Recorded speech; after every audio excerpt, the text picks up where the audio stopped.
ঠাকুর, মা ও স্বামীজির চরণে প্রণাম নিবেদন করে শুরু করছি স্বামী লোকেশ্বরানন্দ মহারাজ কর্তৃক সম্পাদিত Ramakrishna mission institute of culture, goal park থেকে প্রকাশিত শতরূপে সারদা। আজ পাঠ করব শ্রী মা শ্রী রামকৃষ্ণের 10 জন সন্ন্যাসী শিষ্যের দৃষ্টিতে। লিখেছেন জ্যোতির্ময় বসু রায় মহাশয়, প্রাক্তন সাংবাদিক, আনন্দবাজার পত্রিকা, কলকাতা। পাঠ করছি শ্রী মা শ্রী রামকৃষ্ণের 10 জন সন্ন্যাসী শিষ্যের দৃষ্টিতে, ষষ্ঠ পর্ব।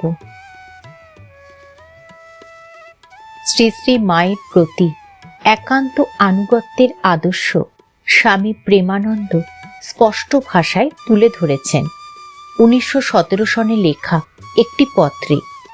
সেখানে তিনি বলছেন, শ্রী শ্রীমার আদেশ পালনই আমাদের ধর্ম ও কর্ম। আমরা যন্ত্র, তিনি যন্ত্রী। যাকে যা বলিবেন সে তাই করিতে বাধ্য। বলা বাহুল্য, এই বাধ্যতা বোধ বাইরে থেকে কোনো আরোপিত ব্যাপার নয়, একান্তই তার অন্তরের। ভক্তদের কাছে তিনি শ্রী মায়ের অনন্ত ধৈর্য আর অপার করুণার কথা শত মুখে কীর্তন করেছেন। বারবার শ্রী মায়ের স্বরূপ এবং তার আবির্ভাবের হেতু বর্ণনা করেছেন। চেষ্টা করেছেন শ্রী মায়ের প্রতি তাদের ভক্তি বিশ্বাস জাগ্রত করে তোলার। একবার পূর্ববঙ্গে সোনারগাঁয়ে উৎসব ভাণ্ডারে দ্রব্য সম্ভারের আয়োজন দেখে খুব সন্তোষ প্রকাশ করে জনৈক মুখ্য উদ্যোক্তাকে বলেন, দেখ, যদি কখনো তোদের আয়োজিত দ্রব্যাদি কম হবে বলে আশঙ্কা হয়, তবে শ্রী শ্রী মাকে স্মরণ করে প্রার্থনা করলেই সকল অভাব দূর হবে জানবি। শ্রী শ্রী মা হলেন সাক্ষাৎ অন্নপূর্ণা।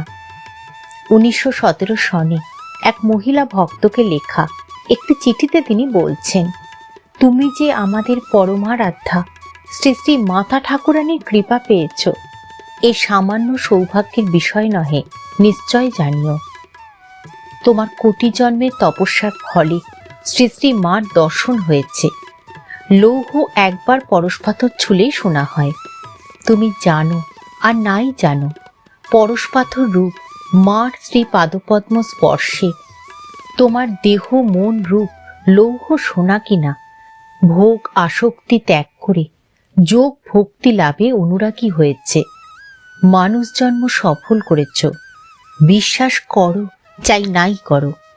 শ্রী শ্রী মা মানুষ দেহ ধারিণী হলেও তার অপ্রাকৃত ভাগবতী তনু, জীবের কল্যাণের জন্য মনুষ্যবৎ লীলা করছেন। আমার মনে হয় যখনই তোমার প্রতি তার কৃপা দৃষ্টি পড়েছে, তখনই তোমার শিক্ষা দীক্ষা সব হয়ে গেছে।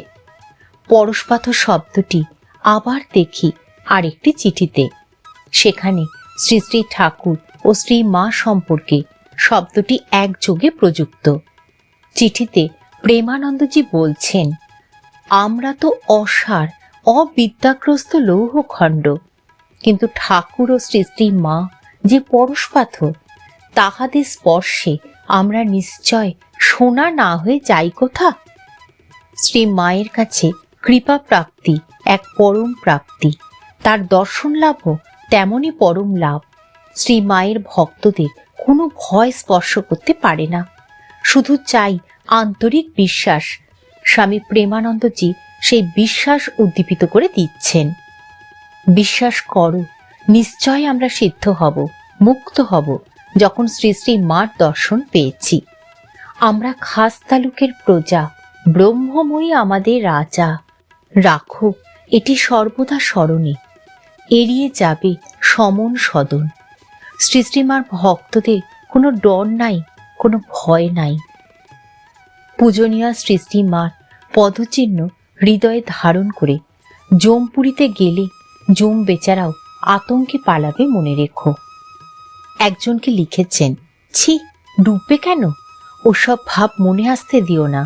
কত জন্মের সুকৃতির বলে মার আশ্রয় পেয়েছ, তার কৃপা পেলে কি মানুষ কখনো ডোবে?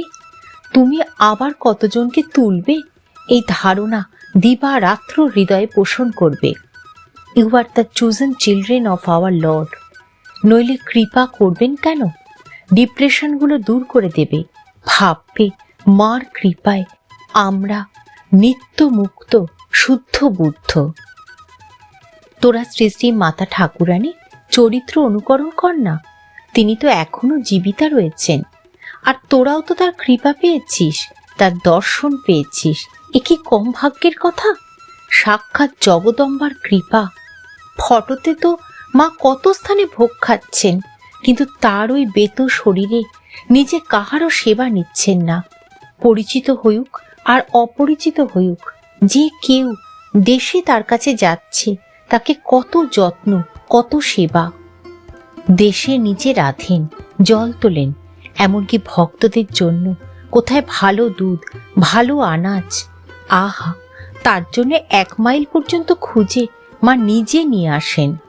ভক্ত প্রসাদ পেয়ে গেল, বাড়িতে ঝি চাকর বাসন মাজবার কেউ নেই, তার হুঁশ নেই। শ্রীমা নিজে তাদের লুকিয়ে সক্রি পাচ্ছেন। তিনি স্বয়ং ভগবতী, সাক্ষাৎ জগদম্বা। তিনি কেন ভক্ত সেবায় অথবা তুচ্ছ সাংসারিক কর্মে নিরত? স্বামী প্রেমানন্দ এই বিচিত্র রহস্যেরও উদ্ঘাটন করে দিয়েছেন তার একটি পত্রে। সেখানে তিনি বলছেন, রাজরাজেশ্বরী সাত করে কাঙালিনী সেজে ঘর নিকুচ্ছেন, বাসন ধুচ্ছেন, চাল ঝাড়ছেন, এমনকি ভক্ত ছেলেদের এটু পর্যন্ত পরিষ্কার করছেন। ঠাকুরের গলায় ঘা হয়েছিল রামকৃষ্ণ সংঘ তৈরির জন্য, আর মা জয়রামবাটিতে থেকে অত কষ্ট পাচ্ছেন গৃহী ভক্তদের গার্হস্থ্য ধর্ম শেখাবার জন্য। অসীম ধৈর্য, অপরিসীম করুণা, সর্বোপরি সম্পূর্ণ অভিমান রহিতা। প্রেমানন্দজি অনুভব করেন কোনো কোনো ক্ষেত্রে শক্তির দিক দিয়ে শ্রীমা যেন শ্রী শ্রী ঠাকুরকেও অতিক্রম করে গিয়েছেন, কিন্তু শ্রীমা সর্বদাই নিজেকে ঢেকে রেখেছেন। তার মহিমা বুঝবে কে? এই প্রসঙ্গে স্বামী প্রেমানন্দ বলছেন, শ্রী শ্রী মাকে কে বুঝেছে, কে বুঝতে পারে? তোমরা সীতা সাবিত্রী, বিষ্ণুপ্রিয়াজি, শ্রীমতী রাধারানী এদের কথা শুনেছ।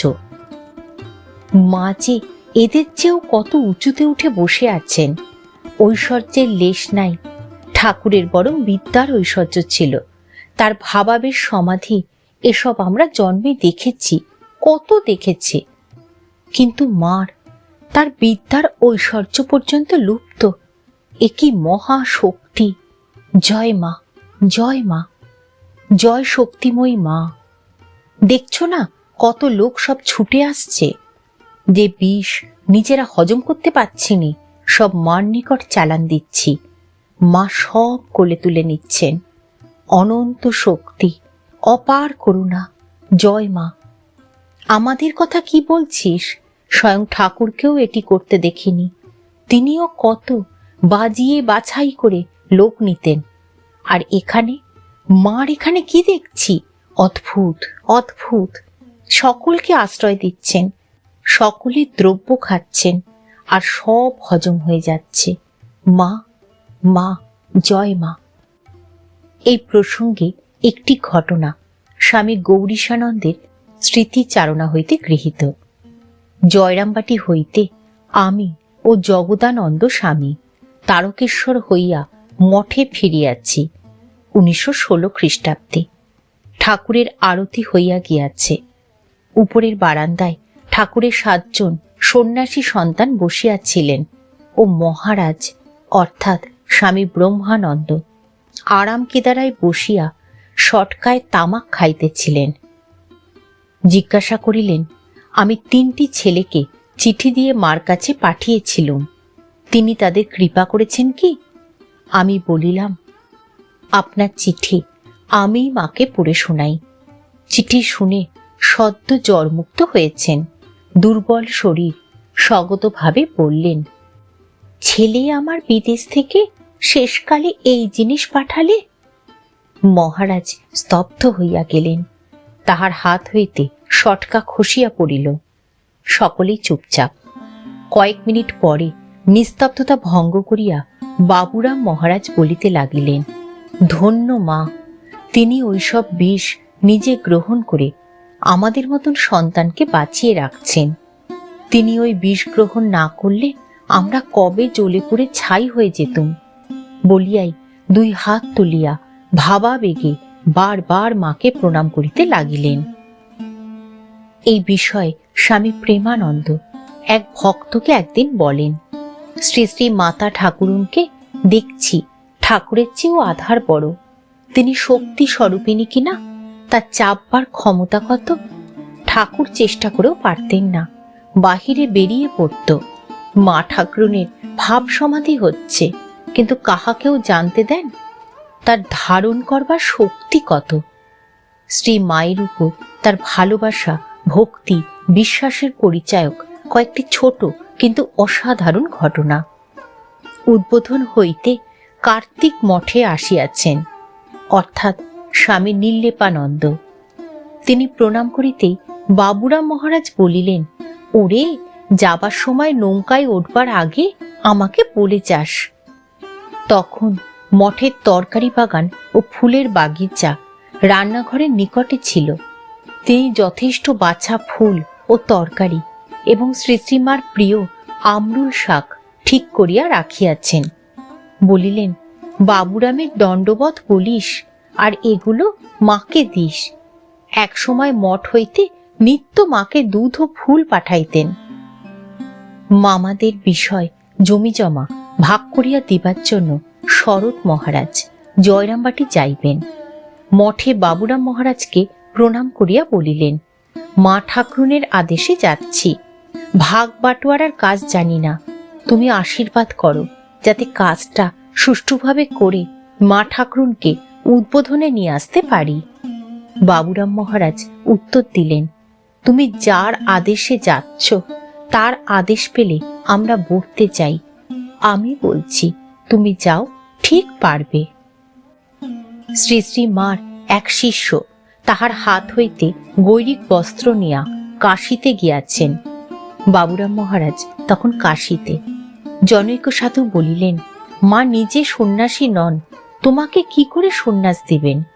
সঙ্গে সঙ্গে বাবুরাম মহারাজ উত্তেজিত কণ্ঠে বলিলেন, মার দেয়া গৈরিককে যদি সন্ন্যাস বলে স্বীকার না করো তো তোমাদের এই বিধির সন্ন্যাসও আমি মানি না।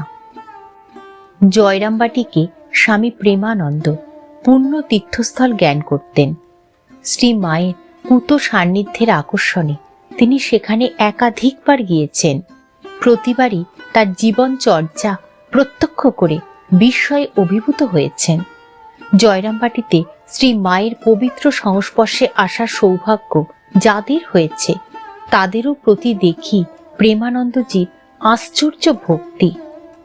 একবার জয়রামবাটি থেকে ফিরে 3 জন ভক্ত বেলুর মঠে স্বামী প্রেমানন্দের কাছে একটি বার্তা পৌঁছে দিতে যান।